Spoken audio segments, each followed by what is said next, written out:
Managing MariaDB databases. Now that our MariaDB server is up and running, we can finally look into managing it. In this section, I'll demonstrate how to connect to a database server using the MariaDB command, which will allow us to create databases, remove, drop them, and also manage users and permissions. To begin, we'll need to create an administrative user for MariaDB. The root account already exists as the default administrative user, but it's not a good idea to allow others to use that account. Instead, it makes more sense to create an administrative account separate from root for managing our databases. Therefore, we'll begin our discussion on managing databases with user management. The users we'll manage within MariaDB are specific to MariaDB. These are separate from the user accounts on the actual system. To create this administrative user, we'll need to enter the MariaDB shell, which again is simply a matter of executing the mariadb command with sudo. Alternatively, we can use the following command as a normal user to switch to root, without using sudo. mariadb root p. Once inside the MariaDB shell, your prompt will change to the following. Copy. MariaDB, none. Now, we can create our new administrative user. I'll call mine admin in my examples, but you can use whatever name you'd like. In a company I used to work for, we used the username Velociraptor as our administrative user on our servers, since nothing is more powerful than a Velociraptor, and they can open doors. Feel free to use a clever name, but just make sure you remember it. Using a non-standard username has the added benefit of security by obscurity. The name wouldn't be what an intruder would expect. Here's the command to create a new user in MariaDB. Replace the username and password in the command with your desired credentials. Copy. Create user admin at localhost identified by password, flush privileges. Note: when it comes to MySQL syntax, the commands are not case sensitive, though the data parameters are, but it's common to capitalize instructions to separate them from data. During the remainder of this chapter, we'll be executing some commands within the Linux shell, and others within the MariaDB shell. I'll let you know which shell each command needs to be executed in as we come to them, but if you are confused, just keep in mind that MariaDB commands are the only ones that are capitalized. With the preceding commands, we're creating the admin user and restricting it to localhost. This is important because we don't want to open up the admin account to the world. We're also flushing privileges, which causes MariaDB to reload its privilege information. The flush privileges command should be run every time you add a user or modify permissions. I may not always mention the need to run this command, so you might want to make a mental note of it and make it a habit now. As I mentioned, the previous command created the admin user but is only allowing it to connect from localhost. This means that an administrator would first need to log in to the server itself before he or she would be able to log into MariaDB with the admin account. As an example of the same command, but allowing remote login from any other location, the following command is a variation that will do just that. Copy. Create user admin at % identified by password. Can you see the % symbol, %, in place of localhost? That basically means everywhere, which indicates we're creating a user that can be logged into from any source, even external nodes. By restricting our user to localhost with the first command, we're making our server just a bit more secure. You can also restrict access to particular networks, which is desired if you really do need to allow a database administrator access to the server remotely. Copy. Create user admin at 192.168.1% identified by password. That's a little better, but not as secure as limiting login to localhost. As you can see, the % character is basically a wild card, so you can restrict access to needing to be from a specific IP or even a particular subnet. So far, all we did is create a new user. We have yet to give this user any permissions. We can create a set of permissions, also known as grants, with the grant command. First, Let's give our admin user full access to the DB server when called from localhost. Copy. Grant all privileges onto admin at localhost, flush privileges. Now, we have an administrative user we can use to manage our server's databases. We can use this account for managing our server instead of the root account. Any logged on Linux user will be able to access the database server and manage it, provided they know the password. To access the MariaDB shell as the admin user that we created, the following command will do the trick. Copy. MariaDB admin p. After entering the password, you'll be logged into MariaDB as admin. In addition, you can actually provide the password to the MariaDB command without needing to be prompted for it. Copy. MariaDB admin p password. Notice that there is no space in between the P option and the actual password, though it's common to put a space between the U option and the username. As useful as it is to provide the username and password in one shot, I don't recommend that you ever use that method. This is because any Linux command you type is saved in the history, so anyone can view your command history and they'll see the password in plain text. I only mention it here because I find that many administrators do this, even though they shouldn't. At least now you're aware of this method and why it's wrong. The admin account we created is only intended for system administrators who need to manage databases on the server.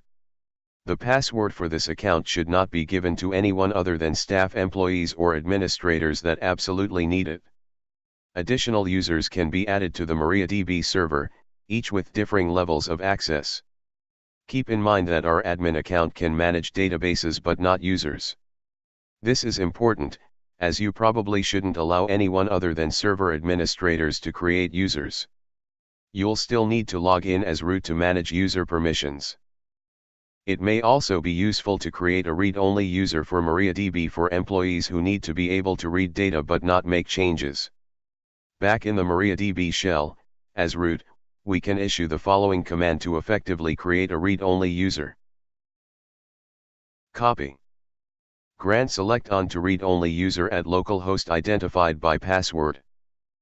With this command, and flushing privileges afterwards, we've done two things. First, we created a new user and also set up grants for that user with a single command. Second, we created a read-only user that can view databases but not manage them. We restricted the permissions to select. This is more secure. In practice, it's better to restrict a read-only user to a specific database.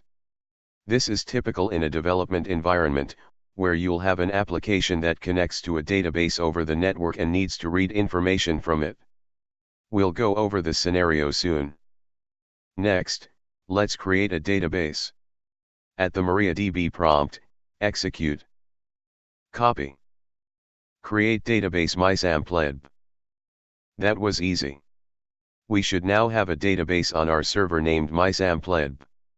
To list all databases on our server, and confirm our database was created properly, we can execute the following command. Copy. Show databases. Listing MariaDB databases.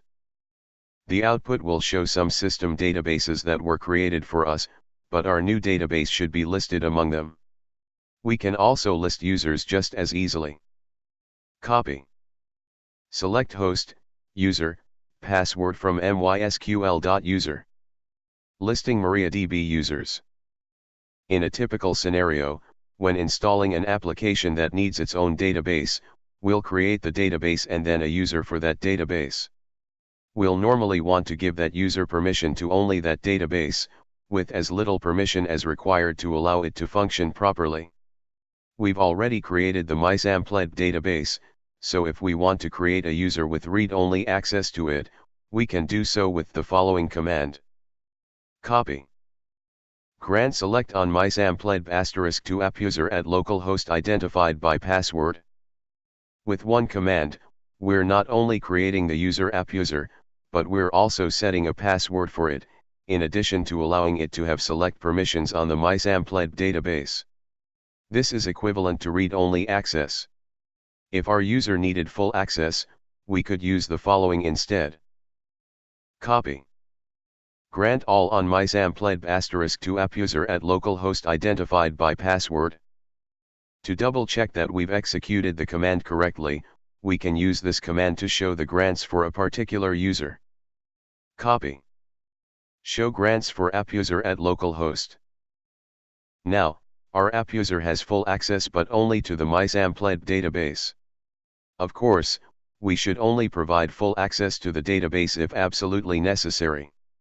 We can also provide additional permissions, such as delete, whether or not the user has access to delete rows from database tables, create, which controls whether the user can add rows to the database, insert, controls whether or not the user can add new rows to a table, select, allows the user to read information from the database, drop, allows the user to fully remove a database, and all, which gives the user everything. There are other permissions we can grant or deny.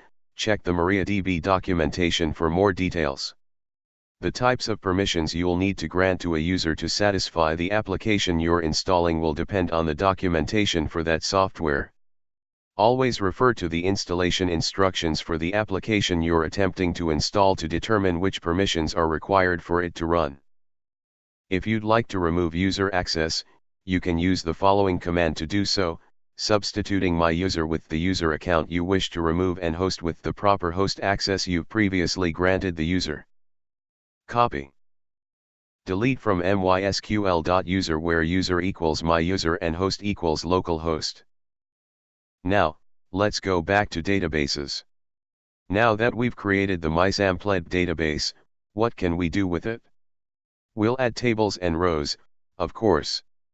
A database is useless without actual data, so we can work through some examples of adding data to our database to see how this works.